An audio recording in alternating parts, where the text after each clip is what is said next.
Bonjour, l'ESAV Institut Bonaparte est heureux de vous accueillir pour cette conférence sur la thématique l'importance du consentement chez les animaux de compagnie, qui sera animée par le docteur Thierry Bedoza, vétérinaire comportementaliste, et Sarah Janin, psychologue clinicienne et docteur en éthologie. L'ESAV Institut Bonaparte dispose de 8 campus en France. Ils sont situés sur Paris, Nantes, Strasbourg, Morbec, Lyon, Bordeaux, Toulouse et Cannes. Nous dispensons plusieurs formations.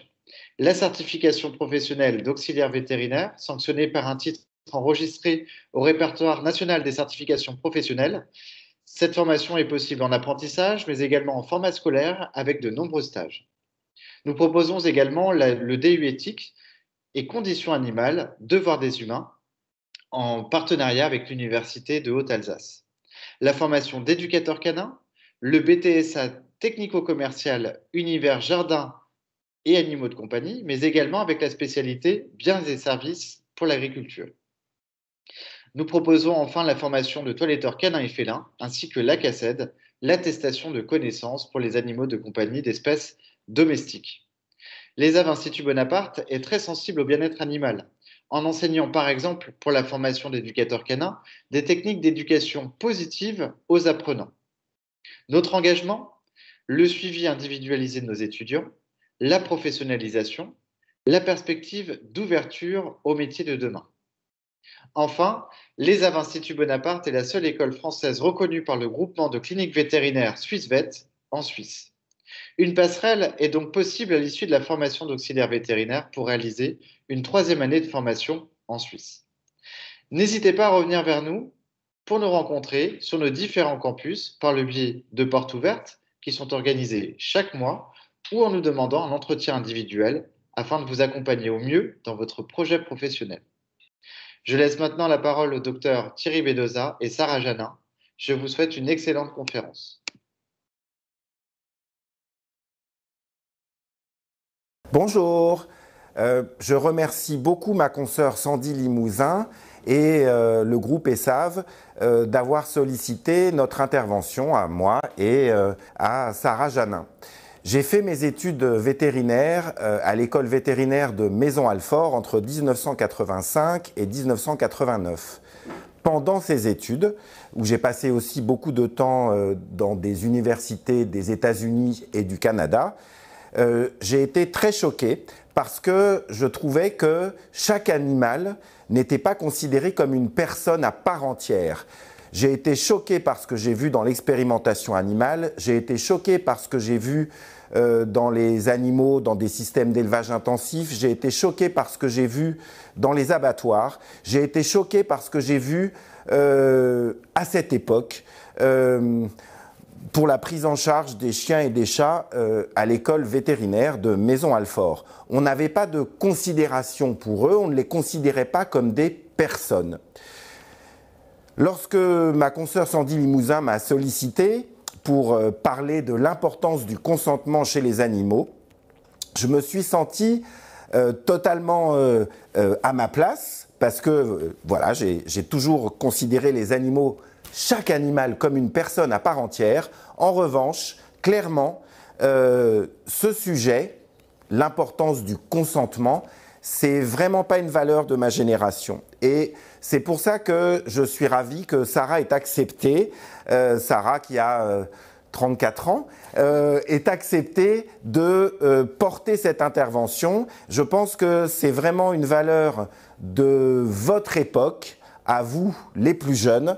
Je pense que c'est une valeur cardinale qui détermine déjà la manière dont on montre sa considération à autrui et la manière dont on entre en relation avec autrui. Et donc, je me sens beaucoup plus à l'aise parce que Sarah a accepté de m'accompagner pendant cette intervention et vous allez maintenant l'entendre avec sa présentation. Merci Sarah. Merci beaucoup Thierry, bonjour à tous. Donc aujourd'hui on va vous parler de l'importance du consentement. On va voir l'importance du consentement au quotidien auprès de nos animaux compagnons, mais aussi dans les soins. Alors juste pour vous donner quelques chiffres et que vous ayez une idée de l'ampleur finalement des animaux de compagnon dans nos vies, à l'heure actuelle, en 2022, c'est les derniers chiffres que nous avons de l'étude de la FACO, qui fait une étude tous les 2 ans sur le marché des animaux compagnons. En 2022, c'était 50% des Français qui possédaient un animal domestique et on avait 43% des propriétaires qui possédaient un chien ou un chat. Donc ça représente un foyer sur 3 qui possède un chat et un foyer sur 5 qui possède un chien, donc c'est considérable. Et puis lorsqu'on a sondé ces personnes pour savoir pourquoi elles avaient pris auprès d'elles un animal, la première raison qui venait, c'était finalement l'amour des chiens et des chats. Et puis en seconde raison, c'était le bien-être qu'il pouvait leur apporter et qu'il pouvait apporter aux enfants. Là, on parle bien-être pour soi. Et une autre étude qui a été réalisée en 2023 montrait que 68% des Français considéraient leur animal comme un membre à part entière de la famille. Donc ça, c'est ce que vraiment le sentiment qu'on a vis-à-vis de nos animaux compagnons. C'est pas encore ce qui est écrit dans la loi, puisque pour l'instant, les animaux sont soumis au régime des biens et pas encore au régime des personnes. Alors juste un petit détour pour reprendre un petit peu le sujet de la domestication et de la sélection, et on viendra ensuite au cœur de notre sujet. Le chien est la première espèce qui a été domestiquée il y a environ 15 000 ans, voire 30 000 ans selon certaines études. Et puis au cours de la sédentarisation de l'humain, au cours du néolithique, finalement les canidés ont trouvé un super avantage à être près des campements parce qu'en fait ils pouvaient se nourrir des déchets humains, donc c'était beaucoup plus commode pour eux, c'était se nourrir à moindre coût. Et puis pour l'humain ça a été aussi un très bon avantage pour des raisons sanitaires avant tout. Et donc à travers déjà ce premier rapprochement et au fur et à mesure des siècles, l'être humain a entrepris en fait une sélection artificielle et intensive pour des fonctions essentiellement utilitaires qui se sont au fur et à mesure des siècles diversifiées. D'abord la chasse, puis la garde, ensuite c'était pouvoir guider les troupeaux, et puis ensuite il y a eu aussi la compagnie. Et à l'heure actuelle, on voit que ces fonctions se sont encore diversifiées. Et cette domestication a conduit à des changements à la fois sur le plan comportemental mais aussi morphologique entre l'ancêtre du chien, le loup gris, et puis les chiens qu'on connaît actuellement, notamment leur taille a diminué, le museau s'est rétréci également, donc ça c'est d'un point de vue physique. Et puis d'un point de vue comportemental, si on compare les loups et les chiens actuels, on se rend compte que par exemple les chiens adultes vont aboyer, vont continuer de jouer, alors que c'est des comportements qu'on retrouve uniquement chez les louveteaux. C'est des caractéristiques qu'on appelle des caractéristiques néoténiques, juvéniles, qui sont chez le loup transitoires et qui demeurent chez les chiens adultes.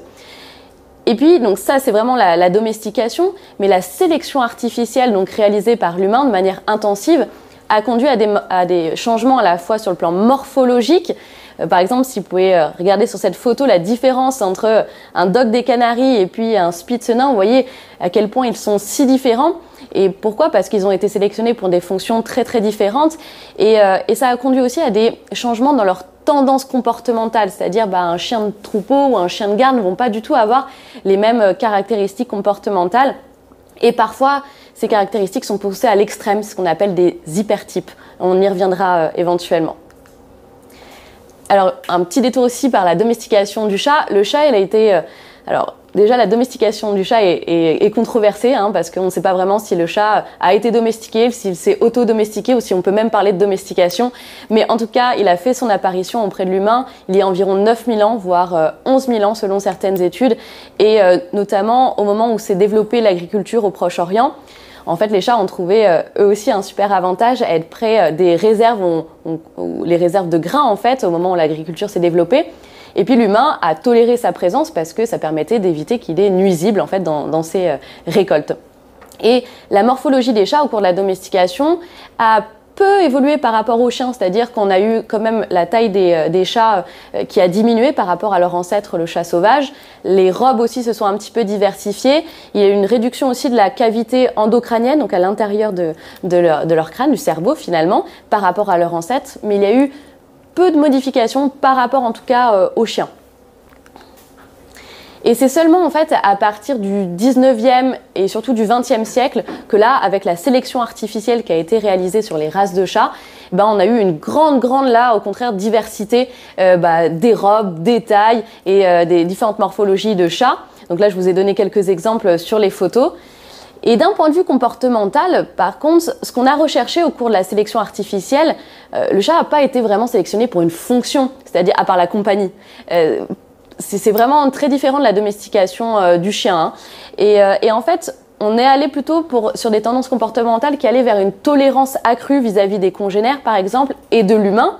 Et puis, une tolérance vis-à-vis de la vie captive, c'est-à-dire qu'on recherchait des chats qui soient dociles et qui puissent être adaptés à la vie captive, c'est-à-dire qui se sentent bien à la maison, en appartement, et puis qui puissent vivre facilement auprès d'autres espèces. C'est vraiment ça qu'on recherche du chat de compagnie.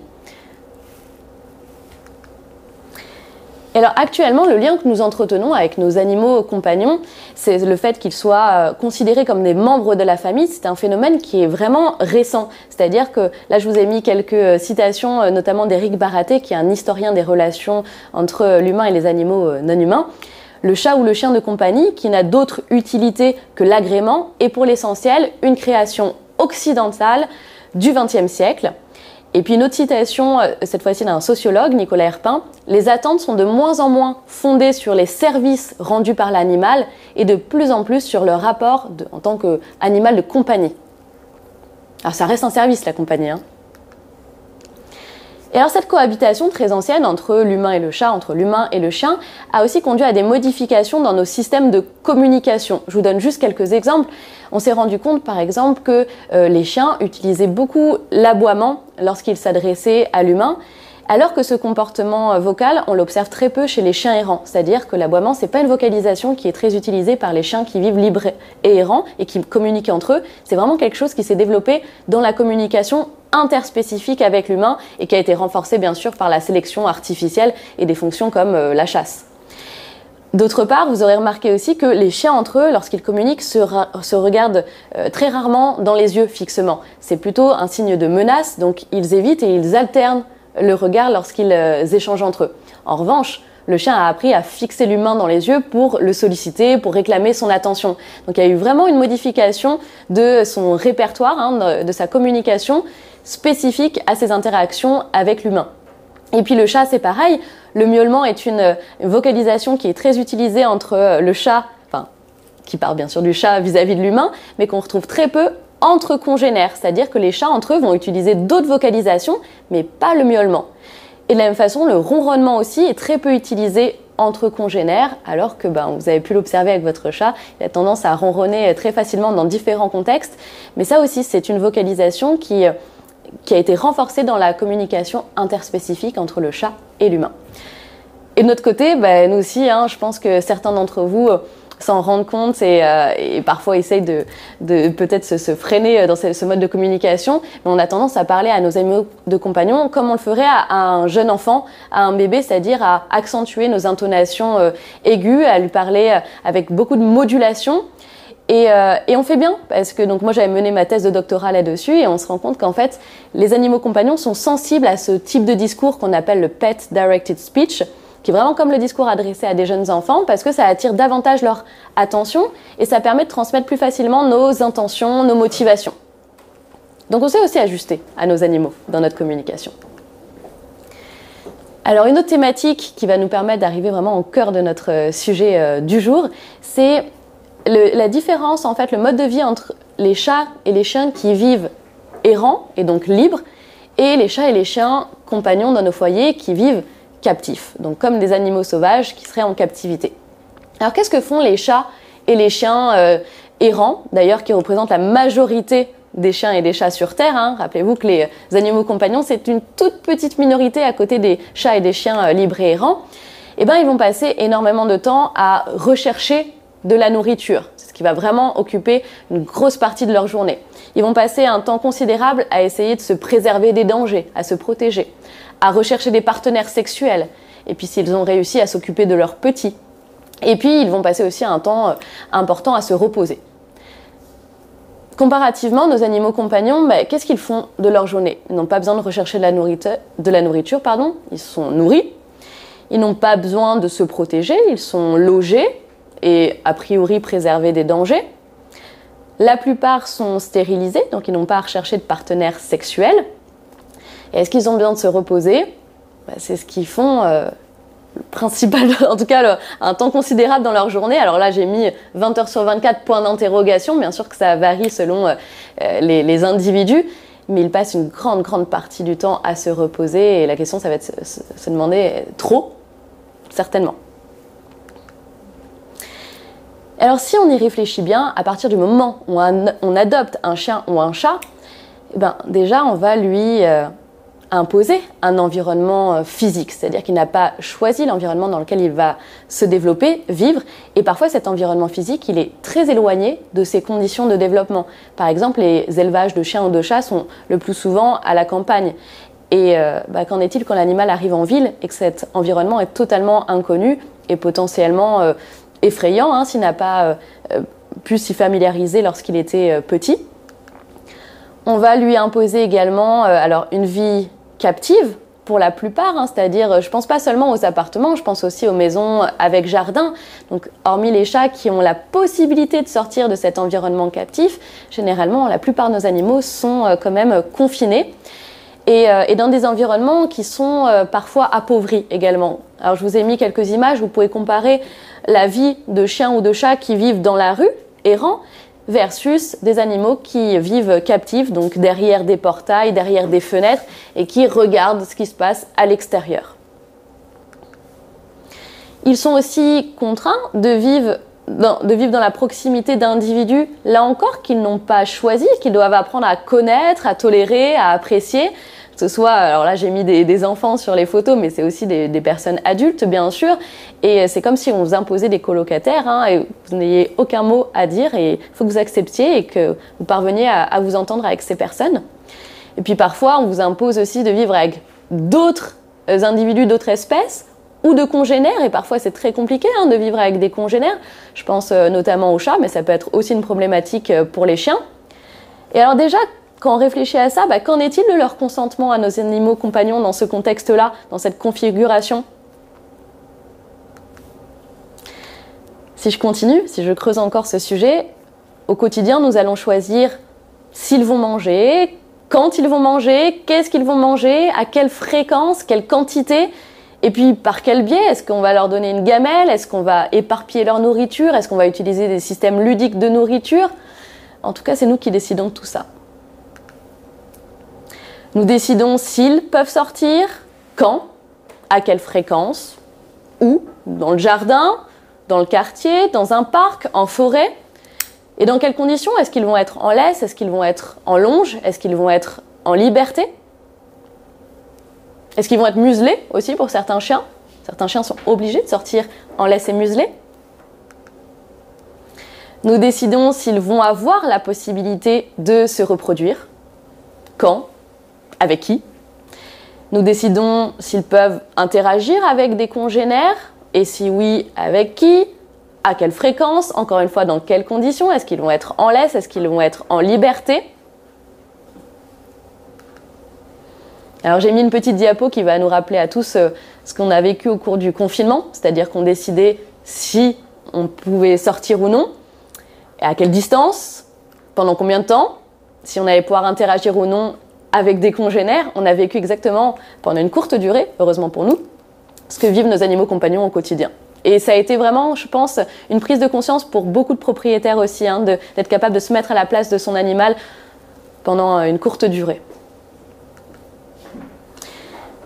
Et puis, dernière chose, c'est vrai que nous empêchons aussi souvent nos animaux d'exprimer leurs comportements, des comportements qui font partie du répertoire de leur espèce, comme fourrager, faire des trous dans le jardin pour des terriers par exemple, flairer les odeurs d'urine ou d'excréments en tout cas qui nous dégoûtent mais qui pour eux sont si importants. Donc on les empêche de beaucoup de choses. Et donc la satisfaction de leurs besoins fondamentaux dépend entièrement d'un individu autre qu'eux. Et puis contrairement aux enfants humains, parce qu'on parle de membres de la famille, et c'est très bien qu'on ait ce sentiment-là, mais ce sont des individus qui sont considérés comme des biens sans droits légaux vis-à-vis de la loi. C'est-à-dire qu'ils sont soumis, je l'ai dit en introduction, au régime des biens, ce qui limite vraiment leurs droits, ils sont peu protégés par les lois. Donc j'ai mis quelques phrases qui me paraissaient importantes pour conclure cette première partie. Il est très important de repenser radicalement la manière dont nous acquérons nos animaux, dont nous les traitons, ainsi que ce que nous leur devons. Vous avez affaire à un être sensible qui a des besoins très spécifiques et durables. Et si vous ne pouvez pas les satisfaire, vous devriez y réfléchir à 2 fois. C'était Marc Bekoff qui disait ça au sujet justement de nos animaux compagnons. Alors comment justement résoudre ou en tout cas réfléchir à cette problématique-là? Je pense que ce qui est très important, c'est de penser déjà à la notion de choix. Apporter un peu plus de choix dans le quotidien de nos animaux compagnons. Parce que le choix, c'est le corollaire de la liberté. En leur donnant plus de choix et de contrôle dans leur vie. Alors, par quoi ça passe? Par exemple, déjà, identifier les besoins et les envies de votre animal. C'est-à-dire qu'on va avoir une idée de ce dont a besoin un chien ou un chat de manière générale, parce qu'il y a des besoins qui sont liés à l'espèce, mais ces besoins peuvent être très éloignés des besoins et des envies de votre animal, qui est un individu à part entière. Donc, identifier ses envies et ses besoins, c'est lui permettre de lui apporter un peu plus de plaisir au quotidien, de savoir y répondre de manière adaptée. Laissez-lui aussi quelques initiatives dans ce monde de contraintes. Par exemple, pour un chien, le choix du parcours au cours d'une balade, le laisser flairer autant qu'il veut les odeurs sur un chemin, même si c'est parcourir très peu finalement de mètres comparé à si vous dirigiez la balade. Le choix des jouets dans une boutique, par exemple. Le choix de son lieu de repos. Et puis, faites des balades, c'est vrai, tant que possible en liberté. Alors, ça demande d'aller peut-être en forêt, en parc, dans des endroits qui sont autorisés pour les chiens sans laisse. De la nourriture diversifiée, des aménagements. Là, je vous montre une petite vidéo que je trouvais touchante, où c'est des chiens de refuge. Et à l'occasion de Noël, on leur propose tout un tas de jouets. On leur laisse justement le choix de choisir celui qu'ils trouvent le plus attractif. Et regardez comme ils prennent plaisir à parcourir tous ces jouets et à en choisir un qui leur plaît en particulier. Un qui fait pouette-pouette ou un qui est poilu, ou peu importe. Je laisse pendant 10 secondes, mais juste au moins que vous regardiez un petit peu l'état émotionnel de ces chiens. Voilà, il teste un petit peu tout, il va regarder ce qui lui correspond le mieux. Ça voilà, c'est une manière justement de laisser le choix à votre animal. C'est simple, mais c'est finalement très important au quotidien. Ok. Alors l'autre problématique, c'est que j'ai dit en début, en introduction, que nos systèmes de communication avaient évolué, qu'on avait essayé de s'ajuster à nos animaux compagnons et vice-versa. Mais contrairement à nos congénères, nous ne sommes pas dans la tête de nos animaux compagnons. D'ailleurs, on n'est pas non plus dans la tête de nos congénères, mais on peut poser la question à... voilà, je peux demander à Thierry comment tu te sens, de quoi tu as besoin. Voilà, je peux le questionner, il peut me répondre et ça me permet d'ajuster mon comportement et ce que je lui propose. L'animal ne peut pas verbaliser et donc on va faire des suppositions, ce qu'on appelle des inférences à partir de ce qu'on observe. Et le problème, c'est que parfois on se trompe. Pourquoi on se trompe? Déjà parce qu'on n'a pas le même monde sensoriel, on ne dispose pas des mêmes capacités sensorielles, donc on ne perçoit pas l'environnement de la même façon.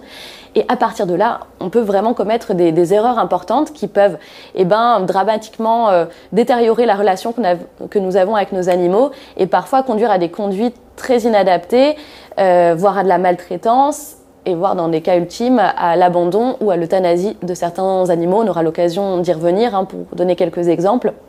Et donc, c'est vraiment important de se renseigner, de connaître la communication et les besoins de l'espèce qu'on a à nos côtés et puis de l'individu en particulier qu'on a à nos côtés. Et ça demande vraiment de se former. C'est pas parce qu'on a énormément d'amour pour un animal qu'on va le connaître et qu'on saura répondre à ses besoins. Ça demande vraiment de se former. Et alors, un point qui est important aussi, c'est vrai qu'on ne s'en rend pas compte, nous en tant qu'êtres humains, on fait partie de la famille des hominidés et les chiens de la famille des canidés. Nous n'avons pas les mêmes modes de communication, en tout cas pas totalement. C'est-à-dire que par exemple chez nous humains, comme on descend des primates, les embrassades, les bisous, les papouilles, c'est quelque chose de très naturel et qu'on fait spontanément. Chez les chiens, la communication tactile, elle est beaucoup moins exprimée. Elle tourne plutôt autour de la sphère orale, à travers les chouilles, les mordiments, mais c'est vrai que la sphère tactile, c'est pas quelque chose qui fait partie de leur répertoire. Et donc, ils doivent apprendre au cours de leur développement à tolérer les caresses de la part de l'humain, ses embrassades, et éventuellement à les tolérer, parce que ça fera partie vraiment intégrante de sa vie. Et donc là, il y a vraiment une importance toute particulière à la familiarisation précoce des chiots et des chatons à ces manipulations. Et au-delà finalement de l'espèce, il y a aussi, comme chez nous humains, des chiens et des chats qui n'aiment pas le contact physique ou qui sont plus frileux. Et dans ce cas-là, c'est extrêmement important d'observer l'animal et de regarder ses réactions. Et s'il n'apprécie pas le contact physique, eh ben, de ne pas forcer l'interaction. Et donc là, j'arrive au cœur de notre sujet, qui est quand même le consentement. Alors, j'ai mis cette petite vidéo parce que je pense que ça va vous parler. Vous vous souvenez, vous l'avez peut-être vécu quand vous étiez petit. Vous avez des invités qui arrivent à la maison, vous êtes un peu timide et puis on vous dit « Allez, va dire bonjour, allez, sois poli, va dire bonjour ». Et puis vous êtes dans les jambes de vos parents, vous n'avez pas du tout envie de dire bonjour et encore moins d'embrasser cette personne que vous ne connaissez pas et on vous force à y aller. Et c'est exactement ce qu'on fait avec nos chiens et nos chats finalement, hein, en particulier les chiens. Donc on serait un peu comme cet enfant-là qui n'a pas envie, qui appréhende, qui a peut-être peur, qui a peut-être juste besoin de temps avant de se familiariser à ces personnes-là et de vouloir s'approcher. C'est important de respecter l'état émotionnel de l'individu, qu'il soit un petit enfant, ou un chien ou un chat. Alors j'en viens justement à cette notion de consentement qui est si importante. Donc le consentement se produit lorsqu'une personne accepte volontairement la proposition ou les désirs d'une autre personne. Provenant du latin cum sentire, sentir avec, la notion de consentement désigne un accord. Comme la permission ou l'agrément, le consentement est lié à des actions de la vie quotidienne où l'événement dépend en partie de nous, en partie de la volonté des autres. Alors est-ce qu'un animal peut donner son consentement ? Oui, bien sûr. Pas verbalement, certes, mais à travers ses comportements. Encore faut-il savoir lui poser la question et savoir l'écouter, l'observer donc. J'ai mis cette petite image qui vous souvent plus qu'un discours, où on a dans la dernière petite slide sur le chat « Mais laisse-moi t'aimer » avec le chat qui essaye d'éviter ce contact physique qu'il ne souhaite pas, ou le chien qui essaye de se tordre dans tous les sens pour éviter le contact physique, ce qui ne veut pas dire qu'il n'apprécie pas la présence de la personne, mais le contact physique, il n'en a pas envie à ce moment-là en tout cas. Alors, comment demander le consentement à un animal ? Alors déjà, comment approcher un animal inconnu ? Et ça, je vais y revenir. Ce qui est fondamental, c'est toujours laisser l'animal à l'initiative du contact. On peut moins faire d'erreurs si on laisse l'animal venir vers nous. On est sûr de ne pas se tromper. S'il en a envie, il viendra. S'il n'a pas envie, il ne vient pas. Ça paraît évident et pourtant, on enfreint souvent cette loi. Alors, bon à savoir aussi, le fait qu'un chien vous flaire ne signifie pas qu'il souhaite être caressé. Ce n'est pas une invitation à une interaction. De la même façon, un chat qui vient se frotter à vos jambes ne signifie pas qu'il souhaite être caressé. Regardez ce chat sur la vidéo par exemple. La personne le caresse parce qu'il a l'impression que le chat veut être caressé, mais on voit là le chat a essayé de le mordre une fois. Bon, là, c'est passé très très rapidement, mais je pourrais vous la remettre. Mais vous voyez, ce chat, il n'a pas demandé du tout à être caressé. Il se frotte contre la personne. Regardez, ça va être bref. Là, il se tourne vers la main et hop, il a essayé de mordre, vous voyez ? Il n'en a pas envie, il se frotte simplement. Et alors, une question qui va être importante, justement, demander le consentement à l'animal. Demander le consentement à l'animal, ce n'est pas demander le consentement à son propriétaire. Parce que parfois, le propriétaire va dire « Oui, allez-y, vous pouvez le caresser ». C'est déjà une chose, demander au propriétaire si on peut caresser son animal. Mais encore faudrait-il poser la question aux concernés. Parce que, comme le montre cette diapo, le propriétaire pourrait dire « Oui, bien sûr ». Et le chien dire « Non, j'ai pas du tout envie ». Regardez, observez les signaux envoyés par l'animal. Donc quelques points pour s'assurer de respecter le consentement d'un animal lorsqu'on souhaite interagir avec lui. Observez son langage corporel, je le redis, il ne peut pas s'exprimer verbalement, donc c'est à travers ce qu'il va nous montrer, à travers son comportement qu'on va pouvoir avoir une idée de s'il est d'accord ou non pour interagir.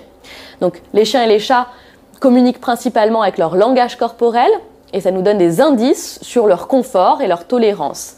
Un chien ou un chat qui est détendu, ravi d'être caressé, d'être touché, aura un corps relâché et viendra certainement s'appuyer ou se rapprocher de vous, rester contre vous pour réclamer en effet un contact physique. Les signes d'inconfort, le fait d'être raide, une raideur corporelle, l'évitement du regard ou l'évitement complètement physique du corps, le fait de s'en aller.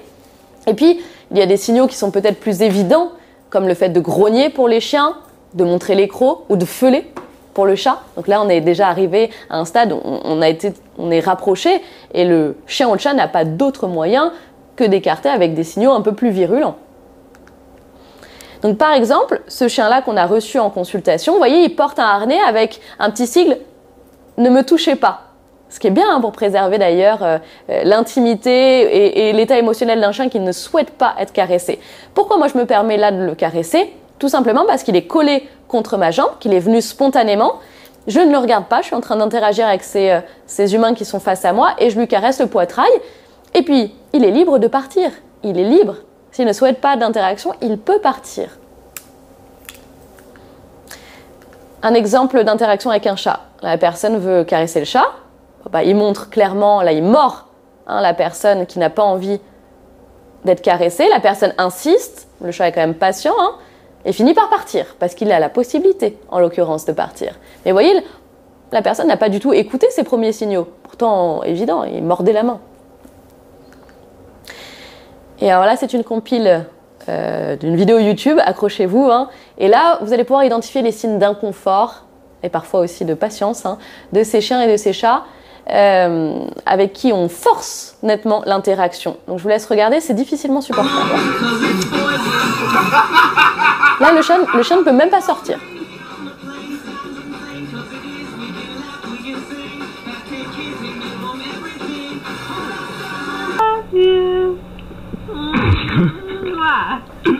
I love you.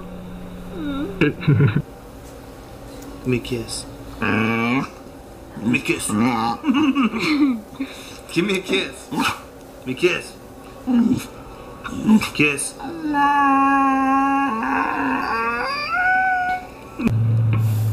Give me kisses. Give me kisses, Daddy.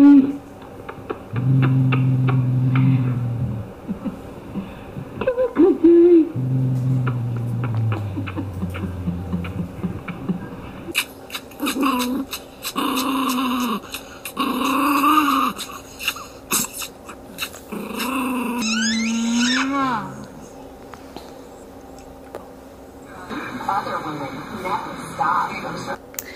Voilà, je ne l'ai pas laissé jusqu'au bout. Vous pouvez la trouver sur YouTube. Si vous tapez simplement « les chiens ou les chats n'aiment pas les bisous, n'aiment pas les caresses », c'est dans le titre, important. Vous allez avoir plein d'exemples de ces interactions forcées. On voit clairement des signes d'inconfort. Donc, c'est des vidéos très pédagogiques lorsqu'on veut former des personnes à reconnaître des signes d'inconfort chez les chiens et chez les chats. Et c'est ce qui se passe une bonne partie de la journée pour ces animaux, malheureusement. Je continue dans l'idée de demander le consentement d'un animal. Il est important également de respecter ses limites. Ses limites, c'est à la fois ses limites bien sûr émotionnelles et également physiques. De lui laisser de l'espace, la possibilité de s'approcher ou de reculer s'il le souhaite. Ça, c'est vraiment important parce qu'un animal qui est acculé, qui ne peut pas éviter le contact, va nécessairement se montrer agressif pour mettre à distance l'individu qu'il perçoit comme une menace ou en tout cas l'individu avec lequel il n'a pas envie d'interagir. Identifier aussi les préférences individuelles, c'est-à-dire qu'il y a des chiens ou des chats qui aiment être touchés de cette manière-là, caressés à cet endroit, et d'autres à un tout autre endroit en fait. Il y a vraiment des différences individuelles et ça, il s'agit de les trouver en tâtonnant souvent, peut-être qu'on fait des erreurs, mais en tout cas ensuite, à partir du moment où on les a identifiés, les respecter. Et puis, une notion très importante, c'est que le consentement doit être renouvelé. Ce n'est pas parce qu'un chat ou un chien vient à votre contact, se laisse caresser un moment, qu'il a envie que ça se poursuive une éternité. Donc il faut ne pas hésiter, et ça on va y venir à cette notion de demander le test de consentement à la caresse, d'arrêter un petit peu et de voir si l'animal en redemande. On va regarder de quelle manière il peut en redemander justement, mais en tout cas de le sonder régulièrement pour savoir s'il a envie que l'interaction continue. Regardez sur cette vidéo, ce chat, il se fait caresser, au départ il semble apprécier, il reste, il pourrait partir, et puis il en a marre, et il part. Bon, là, l'idée, c'est pas de le poursuivre et de continuer l'interaction, vous voyez? Donc, laissez de la place à la liberté de choix. Donc, par exemple, si un chien ou un chat s'approche de vous, qu'il sent vouloir initier une interaction, tendez votre main, voyez s'il s'approche, s'il se laisse caresser, essayez. Et au bout d'un moment, replacez votre main devant lui et regardez s'il veut toujours être caressé. Donc j'en viens à ce fameux test du consentement à la caresse qui peut être bien sûr mis en pratique avec un chat ou avec un chien au quotidien. Donc là c'est avec l'un des chiens de Thierry, Petit Black. Donc là je fais volontairement un test de consentement à la caresse avec Petit Black qui est un chien que je connais, c'est pas un chien inconnu.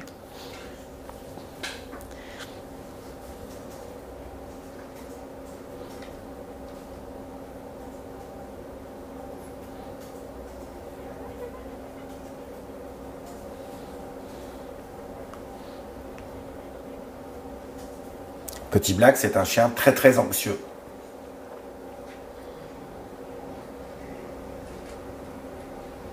On va au bureau? Vas-y, vas-y. Vas-y. Ok.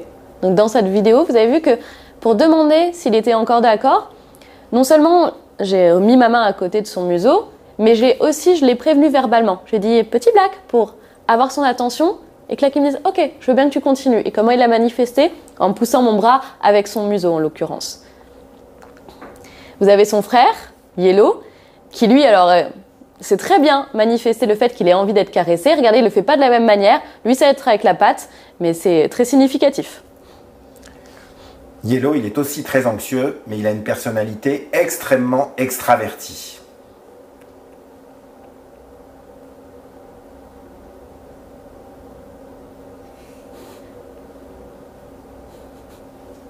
Voilà. Donc deux manières d'exprimer qu'ils ont envie que je renouvelle les caresses dans ce contexte-là. Là, c'est un autre test, cette fois-ci avec mon chat. Donc, mon chat qui n'est vraiment pas facile et qui a beaucoup de mal avec les personnes inconnues. Et donc là, c'était pourtant avec une personne familière de son quotidien, mais qui elle est un peu plus frileuse, surtout lorsqu'il s'agit d'un contact physique. Donc, je vous laisse regarder ses réactions lorsque c'est un ami qui souhaite la caresser et lorsqu'ensuite, ça va être moi.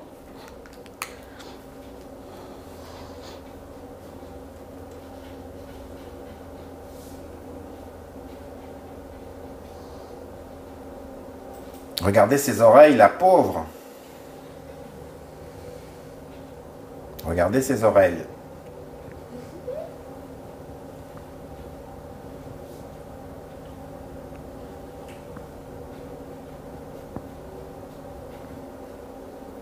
Ok, donc là on voyait vraiment à travers les oreilles, en effet le port des oreilles, le feulement qu'elle a exprimé vis-à-vis de mon amie.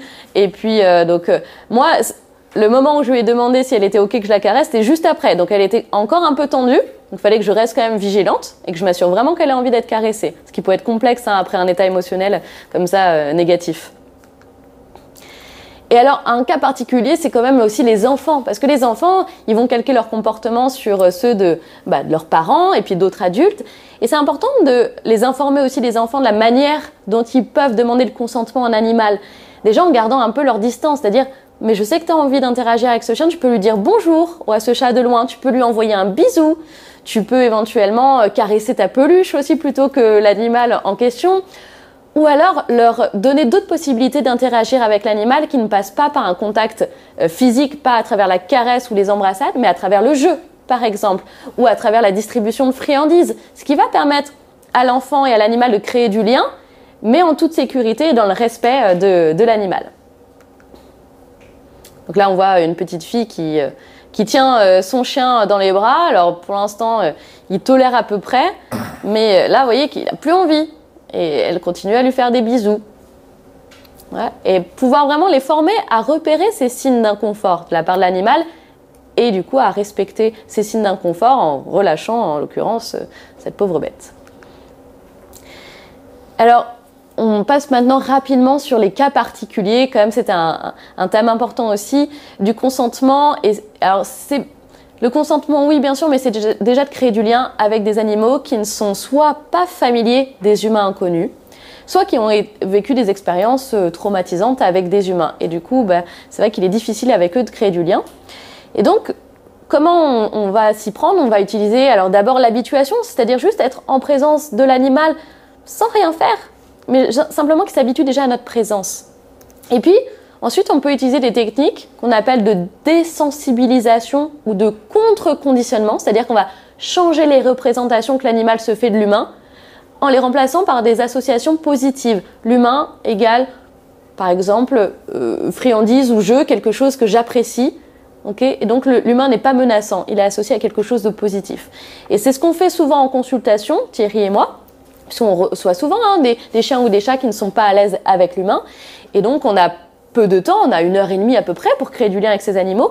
Et donc on utilise souvent le levier, alors soit de la nourriture, qui est une ressource quand même facile et qui marche dans beaucoup de cas, ou du jeu.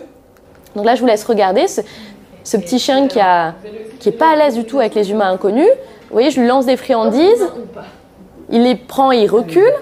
Puis au fur et à mesure, parce que bien sûr c'est un montage, donc c'est sur une durée beaucoup plus longue que celle de la vidéo, je lui propose à la main, mais j'y vais très très progressivement, ça prend de longues minutes avant de faire ça. Des résultats sur l'apparence. Jusqu'à ce que le chien accepte de les prendre dans ma main, de se rapprocher. Et c'est extrêmement difficile. Donc là on n'est pas dans un contact physique, simplement je lui montre que je ne suis pas une menace, C'est extrêmement difficile. que je suis même agréable. Ok. Et là, c'est dans le cas de... Alors là, c'est un petit chien qui était vraiment traumatisé par l'humain et on est au refuge, dans un refuge SPA ici. Et donc, c'est au cours d'une formation. Donc, on apprend à nos apprenants à justement créer du lien avec des chiens qui ont très peur de l'humain. Et ça passe aussi par les friandises. Écoutez bien ce qui est dit au cours de cette vidéo, qui est courte.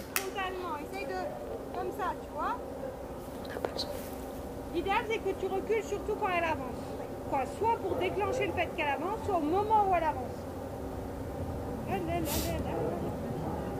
Ouh, j'ai de plus en plus peur. Attends juste qu'elle fasse un petit pas et après tu vas reculer. Voilà. Très bien. Tu vois, comme ça la rassure de voir que tu prends cette distance. Alors, vous voyez ce qui est dit dans cette vidéo, c'est-à-dire qu'au moment où l'apprenante envoie une friandise et que le chien accepte de s'approcher de la prendre, elle recule.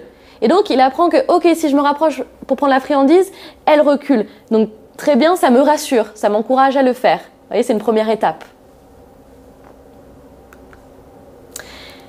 Alors, le consentement, on l'a au quotidien également dans les soins. Donc là, c'est dans le cadre d'une consultation de comportement, mais qui pourrait être une consultation vétérinaire classique, où Thierry prend le temps, parce que oui, ça demande du temps, ça demande du temps. Et ça, c'est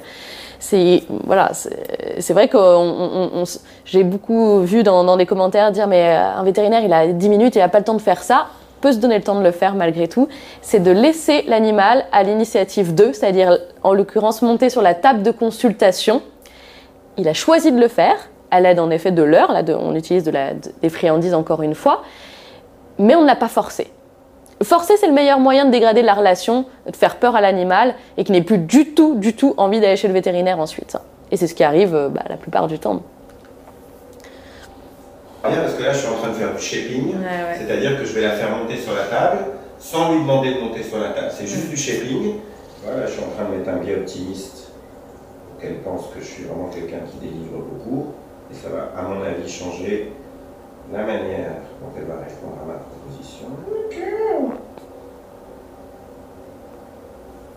Good girl. Il est super clever.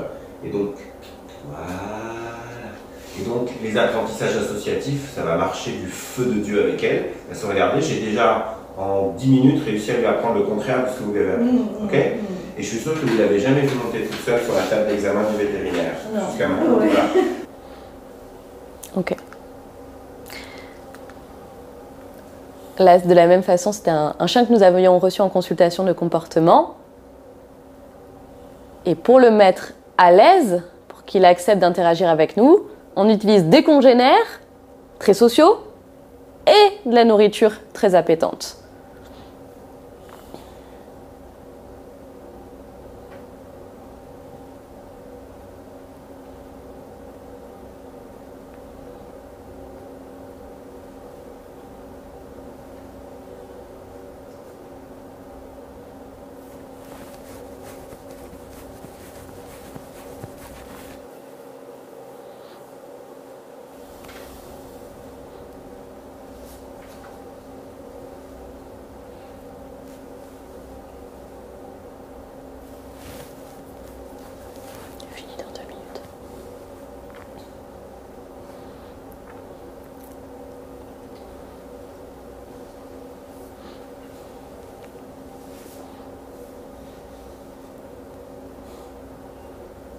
Ce petit chien, je fais exprès de surtout pas le regarder.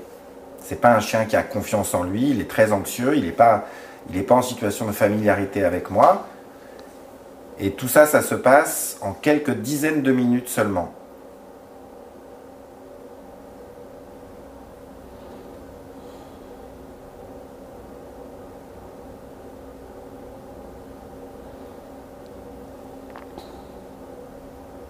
Ok. Le consentement peut être aussi utilisé en éducation positive en l'occurrence. Donc là, je vous montre par exemple comment apprendre à un chien à porter une muselière et à le laisser à l'initiative de mettre son museau dans la muselière. Donc à l'aide bien sûr là aussi de friandises. Donc c'est notre associée Éléonore Buffet qui donne un exemple avec son chien. Vous allez voir que le port de la muselière peut être associé à quelque chose de positif. Moustique vous le prouve en vidéo.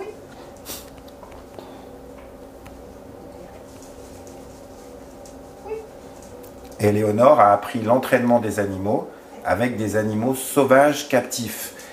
Quand on est entraîneur d'animaux sauvages captifs, on est conscient de manière permanente de la dangerosité potentielle de l'animal avec lequel on interagit.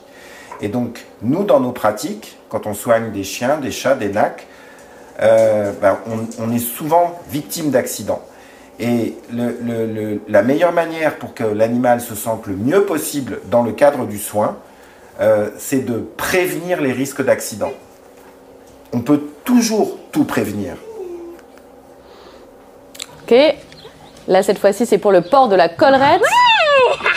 Donc là le chien a volontairement mis la tête dans la collerette. Alors c'est un long apprentissage bien sûr au départ, puisque là c'est un extrait final finalement d'un apprentissage au cours d'une formation, mais c'est ce à quoi on tend, c'est-à-dire que l'animal volontairement accepte des soins. Elton est un chien que j'ai adopté quand il avait 1 an. C'était un de mes patients.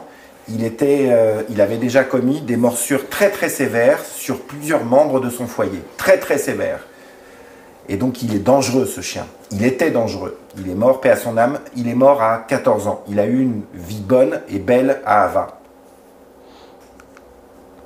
Et donc là, je vous montre un exemple d'éducation avec un chat pour lui apprendre à aller spontanément dans sa caisse de transport. Donc là, j'utilise des friandises que je lance proche de la caisse ou dans la caisse pour que spontanément, elle accepte d'aller dans sa caisse. Vous allez voir, je passe rapidement. Il faut bien viser. Et donc ça, c'est bien sûr à faire et à refaire pour familiariser l'animal à son contenant de transport lorsqu'il a pas du tout envie d'y aller, on est souvent confronté à ce type de situation. Et donc laisser la caisse de transport dans un environnement déjà familier et puis l'associer à quelque chose de positif pour que l'animal ait envie d'y aller, de s'y réfugier et d'y passer du temps. Et enlever la grille, oui, tout à fait. Et puis le consentement, c'est dans les deux sens, c'est-à-dire que l'humain aussi peut mettre ses limites parce que parfois, certains chiens ou certains chats sont envahissants et nous aussi, on peut apprendre à dire à l'animal qu'on veut que ça s'arrête ou non. Ça dépend de la tolérance de chacun. C'est ce qui est dit par Thierry dans cette vidéo. Il a des relations avec des humains familiers et que ces humains familiers, ça ne les dérange pas qu'on leur saute au visage et qu'on leur fasse. Moi j'adore quand les chiens font bien qu'ils continuent. Moi j'adore que mes chiens ils fassent ça. Donc tous mes chiens ils font ça. Mais il y a évidemment beaucoup d'humains en ville qui ne vont pas, qui vont pas apprécier. Voilà. Donc on vous remercie beaucoup de votre attention et puis on est à l'écoute pour répondre à vos questions, Thierry et moi. Bravo Sarah. Je voudrais prendre quelques minutes pour soulever les sujets qui sont peut-être plus délicats à aborder. Vous êtes des professionnels du soin vétérinaire, vous êtes des éducateurs canins, vous êtes des comportementalistes, vous êtes des toiletteurs. Moi j'ai été très surpris après mes études vétérinaires, donc en France et en Amérique du Nord, lorsque j'ai passé quelque temps dans des pays non occidentaux où les chiens et les chats étaient libres. Alors certes, je voyais plein de chiens et de chats qui avaient faim, certes, je voyais plein de chiens et de chats qui avaient des maladies, notamment des maladies parasitaires, des maladies bactériennes, mais j'ai vu des chiens et des chats qui avaient une qualité de vie au quotidien incomparable par rapport à celle que nous, dans les pays occidentaux, nous donnons à des animaux qui sont tout le temps contraints, auxquels on ne demande jamais finalement de donner leur consentement. Et il y a quelques questions qui doivent être posées et surtout, vous devez, tout au long de votre carrière, parce que ça vous donnera beaucoup plus de plaisir, ça vous donnera beaucoup plus de jouissance, pendant votre carrière professionnelle, vous devez toujours acquérir de nouvelles connaissances et vous devez toujours acquérir d'autres champs disciplinaires. Il faut vous poser des questions. La question du consentement, c'est un sujet philosophique, c'est un sujet éthique. Alors, qu'est-ce qu'on fait quand on propose à un propriétaire de chien ou de chat de le stériliser très précocement? Est-ce que c'est dans le meilleur intérêt de cet animal individu, de cette personne? Est-ce que ça ne va pas affecter défavorablement le développement de sa personnalité, le développement de son squelette, le développement de sa masse musculaire? Aujourd'hui, il y a des chiots et des chatons qui sont stérilisés à 3 mois seulement. Moi, ça m'indigne. Quand on stérilise précocement un chien ou un chat alors qu'il a entre 8 et 12 mois, certes, on va se permettre d'avoir une bien meilleure cohabitation au fil des ans avec lui, ça va être plus facile, mais d'un autre côté, est-ce qu'on lui a demandé son avis? Est-ce que il va avoir un aussi bon système immunitaire tout au long de sa vie? Est-ce qu'il ne va pas présenter plus de risques de développer des cancers tout au long de sa vie? Est-ce que quand on ne donne pas de vie sociale à son chien, Sarah vous a diffusé des vidéos de tout petits chiens, souvent ces tout petits chiens, ils sont souvent dans les bras des propriétaires et c'est très bien si ça leur plaît. Mais est-ce que si on ne leur donne aucune vie sociale parce qu'on pense qu'ils sont trop vulnérables pour fréquenter d'autres chiens, est-ce que ils vont pas avoir une mauvaise qualité de vie? Parce que avant tout, c'est quand même des chiens. Et donc, un chien, il ne va pas avoir une bonne qualité de vie s'il ne fréquente qu'un humain. Ça ne lui suffira jamais, hélas.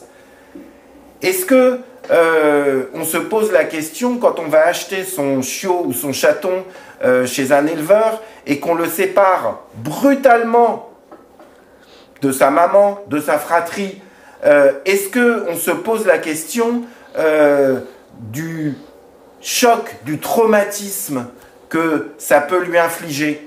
Est-ce que lorsqu'on va adopter un jeune chien ou un chiot auprès d'une association de protection animale qui l'a ramené d'un endroit, alors en général en France c'est dans les DOM et les TOM, ces chiens-là viennent de Martinique, ces chiens-là viennent de Guadeloupe, ces chiens-là viennent de La Réunion, ils ont subi une pression de sélection de tous leurs ancêtres qui est radicalement différente de celle qu'on a quand on est captif dans un élevage, et que les appariements sont choisis par l'homme, donc la pression de sélection est radicalement différente. Est-ce que ces chiens, quand ils vont être chiens de compagnie en ville, tout le temps attachés en laisse, est-ce que ils vont avoir une qualité de vie au quotidien qui va être bonne? Est-ce que quand un chien ou un chat a des comportements très très gênants dans son foyer, des comportements qui vraiment brisent l'harmonie dans la relation avec sa famille, est-ce que ce chien a vraiment une maladie mentale ou est-ce que tout simplement il n'a pas une mauvaise qualité de vie au quotidien? Est-ce qu'on fait bien de lui donner des molécules qui vont lui faire perdre son cerveau, qui vont l'abrutir, alors qu'on devrait en fait essayer de proposer à ses propriétaires de lui donner une bien meilleure qualité de vie? Voilà, c'est tous ces sujets que vous devez tout au long de votre carrière professionnelle considérer. Vous devez augmenter vos niveaux de connaissances, étudier l'histoire. Vous verrez que dans beaucoup d'autres parties du monde, étudier l'anthropologie, étudier l'ethnologie, vous verrez que les humains sont en relation avec les non-humains de manière très différente. Ils ne veulent pas forcément contrôler leur vie au quotidien, ils ne veulent pas forcément contrôler leur reproduction, et il faut comprendre pourquoi. Comprenez que en 2024, quand on possède un chat, un chien ou un âque, évidemment, et qu'on est avant tout citadin, on ne lui offre pas du tout la même qualité de vie que celle qu'avaient ses ancêtres il y a ne serait-ce qu'un siècle. Voilà, posez-vous toutes ces questions et tout le temps, je vous recommande vraiment d'acquérir de nouvelles connaissances. Merci beaucoup Thierry. Alors, il me semble qu'on a eu quelques questions. Donc, la première, c'est donc une question qui est très pertinente sur le fait d'employer soit le terme animaux compagnons, soit le terme animaux de compagnie. Pourquoi on emploierait l'un ou l'autre? Donc, merci beaucoup Nature et compagnie, médiation par l'animal pour cette question.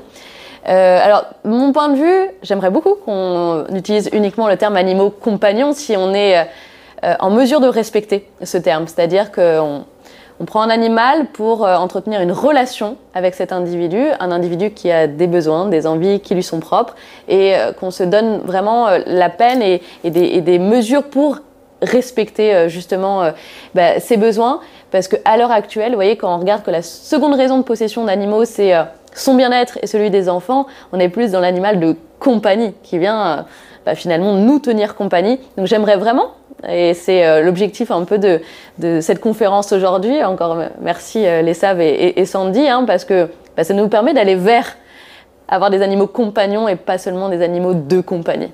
Sachez que si vous donnez la meilleure qualité de vie possible au quotidien à votre animal compagnon, qu'il s'agisse d'un chien, d'un chat, d'un oiseau, d'un lapin, d'un cochon d'Inde, d'un hamster, d'un furet, vous aurez une bien meilleure qualité de relation avec lui.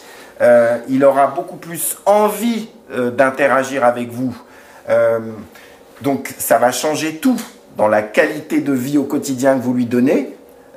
Ça va tout changer dans la nature de votre relation avec lui. Alors une autre question de la Garenne de Maya. Pour un animal de proie, comme un lapin, la notion de consentement est-elle majorée par leur peur fondamentale du danger permanent? Quel est votre avis? Tu veux te donner ton avis? Dans la ferme refuge Java, j'ai souvent, pendant plusieurs années, accepté d'accueillir des lapins qui étaient auparavant, en général, une toute petite cage avec une litière très souillée.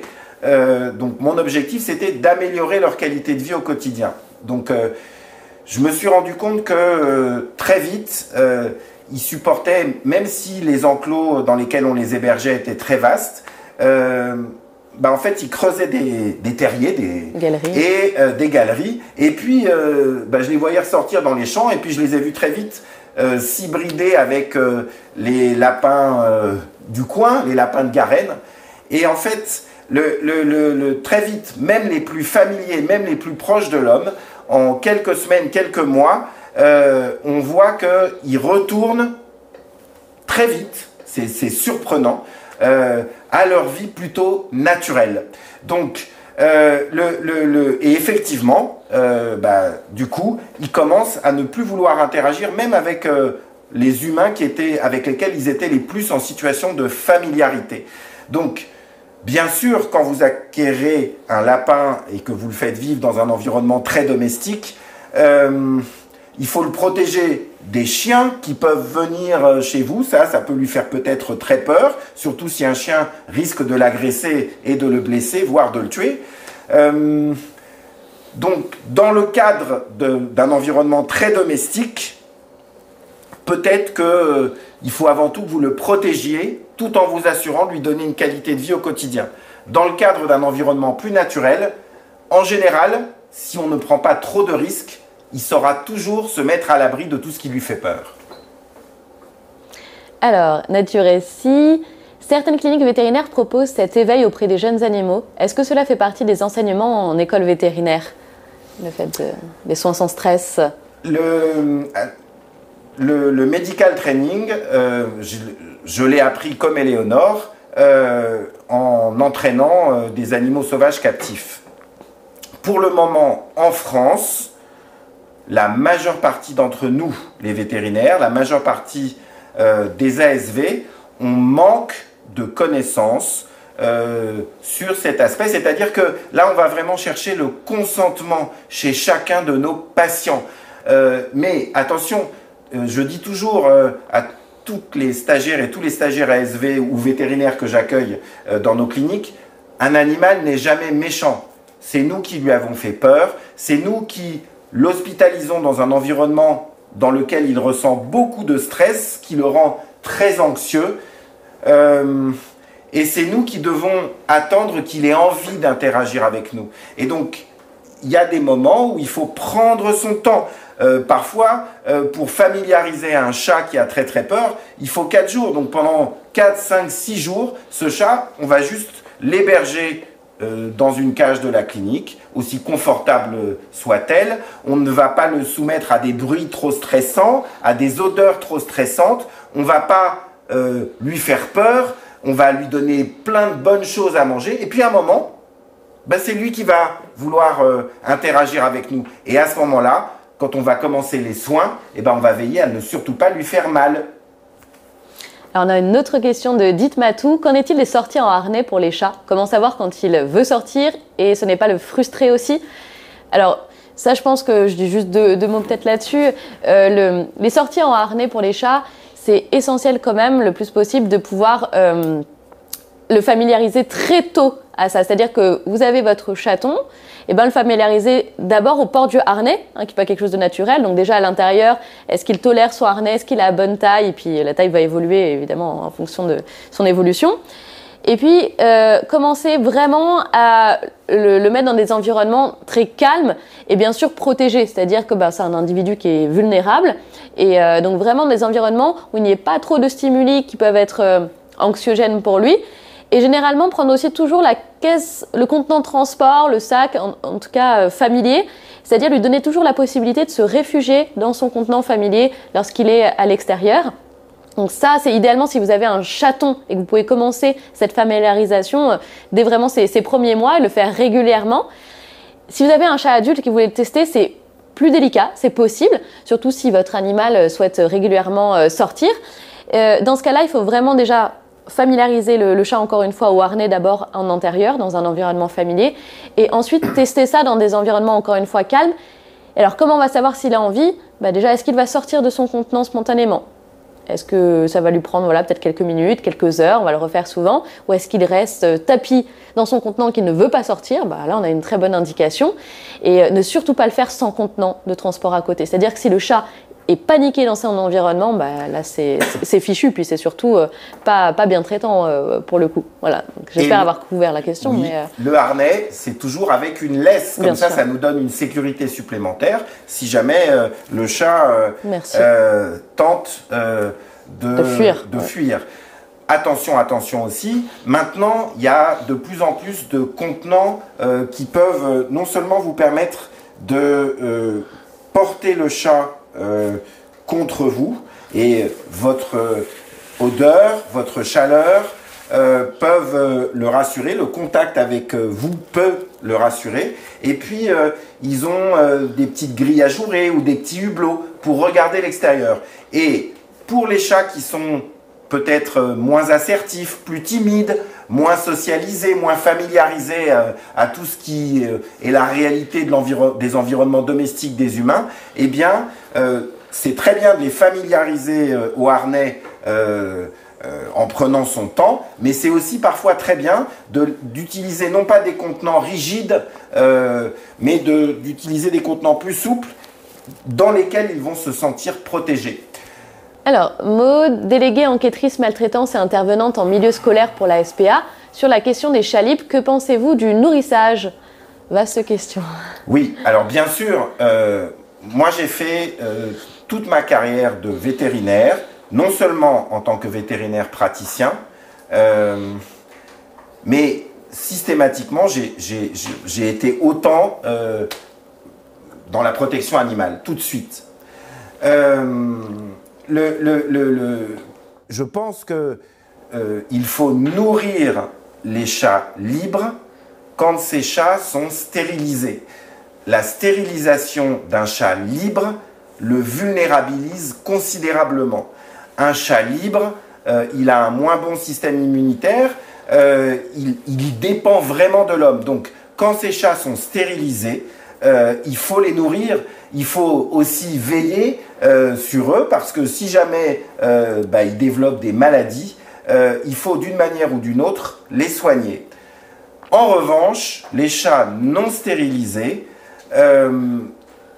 c'est une question parce que quand on les nourrit, il est probable, mais on n'a pas de preuves scientifiques de cela, qu'ils ils vont moins faire de prédation. Et vous savez que les populations de petits oiseaux en France, elles ont diminué de 70% dans certaines régions de France. Donc il faut faire vraiment très attention avec ça. Mais on n'a pas la preuve scientifique qu'en les nourrissant, ces chats non stérilisés, ils vont faire moins de prédation. Donc la question reste ouverte. Alors, on a une autre question. Que pensez-vous de la médication pour les chiens du style Prozac, pour un chien HS-HA et avec un déficit sensoriel? Alors, tu veux commencer?